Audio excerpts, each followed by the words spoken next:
Hello again everyone, Truck CV Sales here with a tune-up and repair report for Edward, Hawaii on the Stryker SR-955HP. Edward, got you ready to go, bud? Fixed your volume issue. You can now receive again, as well as did the voltage regulator upgrade, did some updates, and finished the realignment. I think I did this radio like, I don't know, 900 radios ago, several years ago. So we did some updates to it. Did the ERF 2030 plus MOSFETs as well. So let's get right to it. RF power all the way down, 50 watt slug.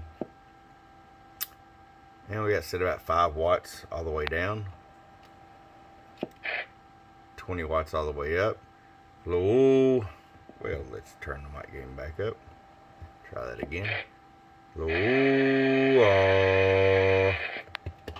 Working around 48 to 50 watts average power, which is about 4 times what it was doing.